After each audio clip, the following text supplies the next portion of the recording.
Ni sawa. Hello. Ongeza kidogo tu. Ongeza kidogo tu hiyo. Kidogo tu. We connect, eh? Hapo iko sawa.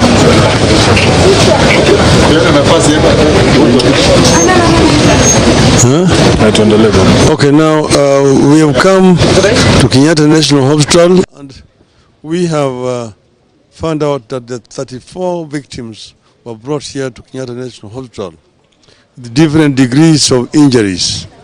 We have seen 22 who are in this particular ward here.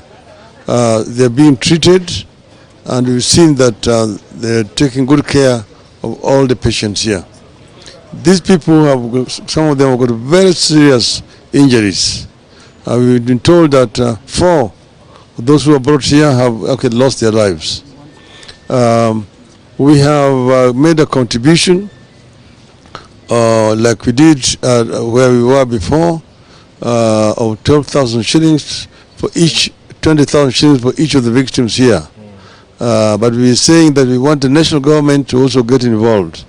Secondly, the issue of the medical bills for the victims here is an issue that needs to be addressed.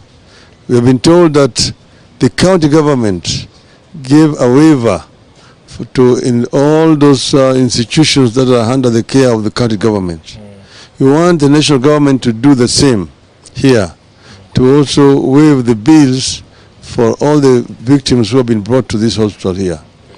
I said it down there, and I want to repeat again, that this is a result of negligence of duty. This is an accident which should not have taken place.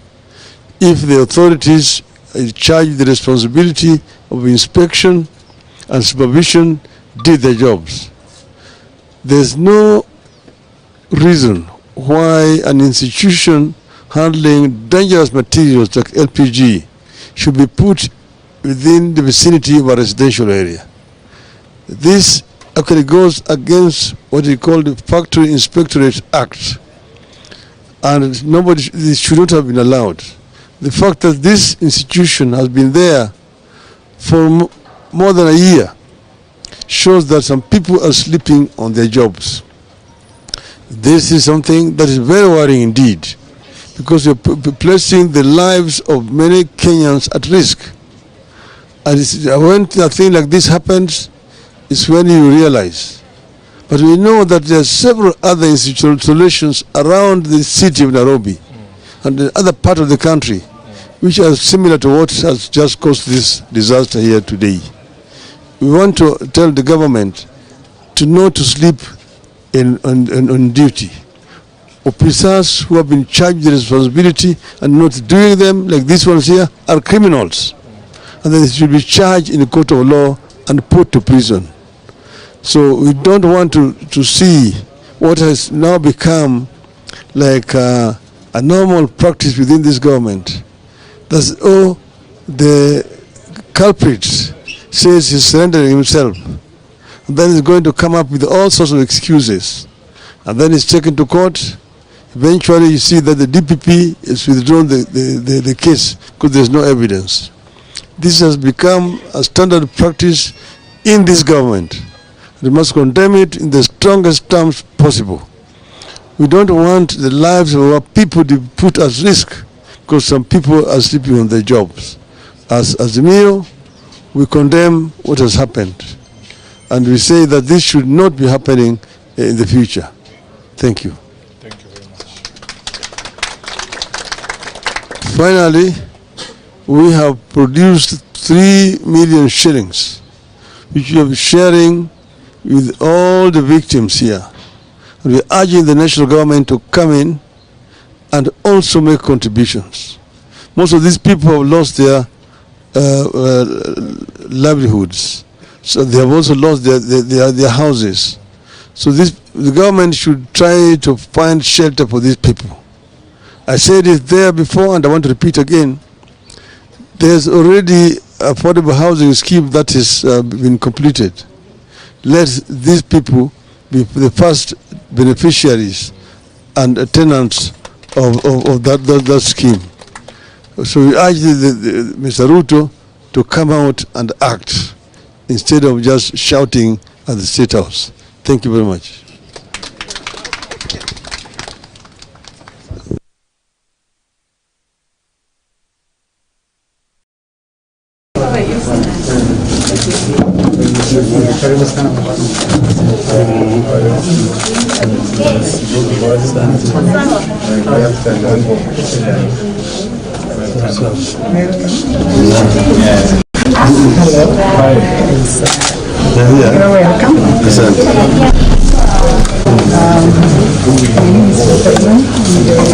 Clinical services.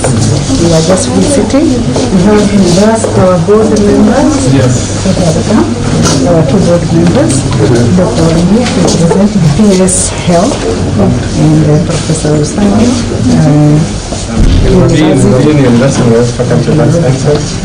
So we are together with language.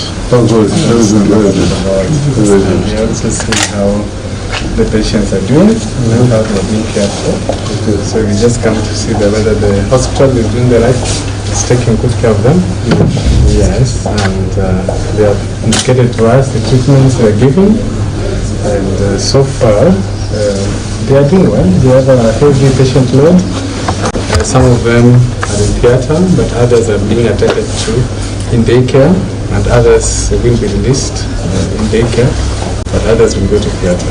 Okay. So how many do you have? Dr. Ngunyi is the Deputy Director of Clinical Services, who is on the ground. She has all the details and allow us to Dr. Ngunyi, how many patients do you have? Totally received 67, and we have 22 here in this unit. We have got others in the critical care units, which are based in the main hospital, some in the burns unit, some in the main critical care unit, and we have another burns unit on the 4th floor. So they are spread depending on the condition. Yes. Yeah, but the ones we have here are 22. But some with severe burns, like the first patient here, and others with moderate to mild burns. So some of them are actually on their way home. Dr. Chua, where are you? Dr. Chua is the primary doctor who is managing him, so I'll allow you to introduce all the patients quickly. Yeah, we can start now.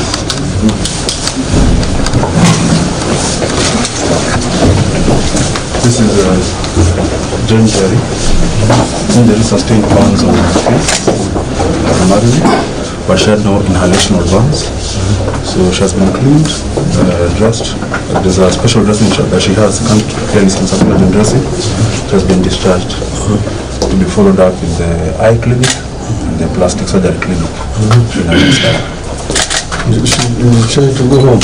Yeah. In this condition. She has been seen by the plastic surgeon. And there's a collagen dressing that has been placed on her face. And normally for that usually it has to stay there until it peels off on its own. So long as the wounds are not infected, normally the patient can be taken care of as an outpatient and be followed up in clinic. The thing is usually for some patients they have to be discharged to avoid them getting hospital-acquired infections. When the patient is stable, the burns are not too severe, it's only on the face, they will be discharged. Okay.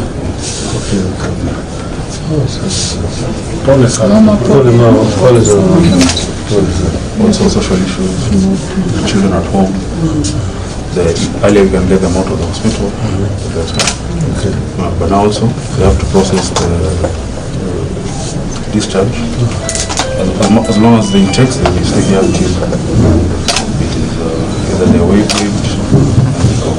Okay.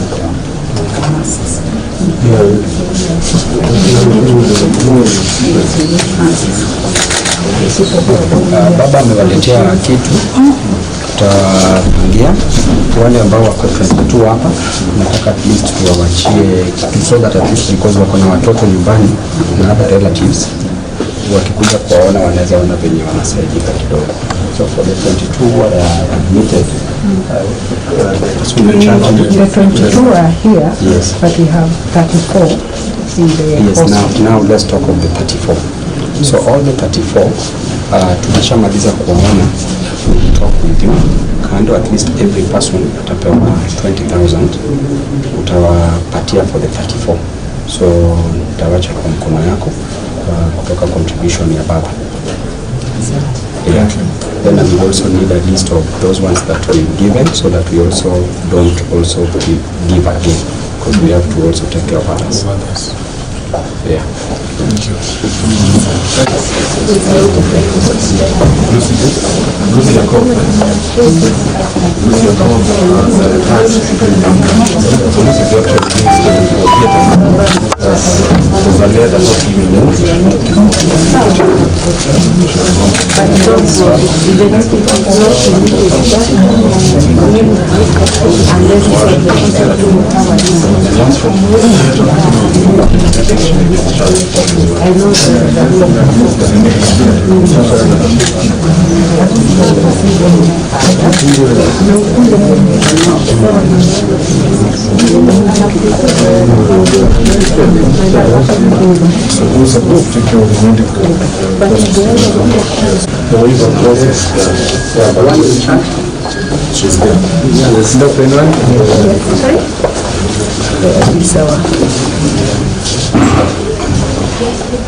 Each, and it is for their use and support for the families that are there.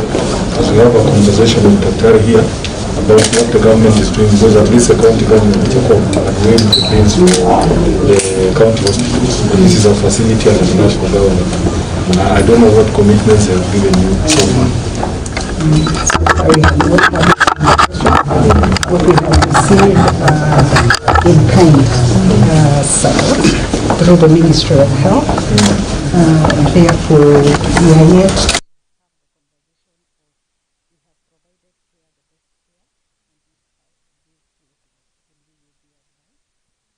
be meeting the bills through the National Disaster Fund or through the ministry. Yes. Well, you need to take this up with the ministry. Okay. Yeah. Daktari. Although hii isiende kwa bills. Haiendi kwa bills, but it needs to go into safe custody. Yeah, thank you so much. Yes. I wanted to find out of the people you received, have we lost any? Yes, we have From lost. day one? Yes, we have lost 4. All the 4 who have passed away were brought here first. There are some which came through Mama Lucy. Those were the ones with a very high percent of burns, over 90% of burns. Yes. Fine.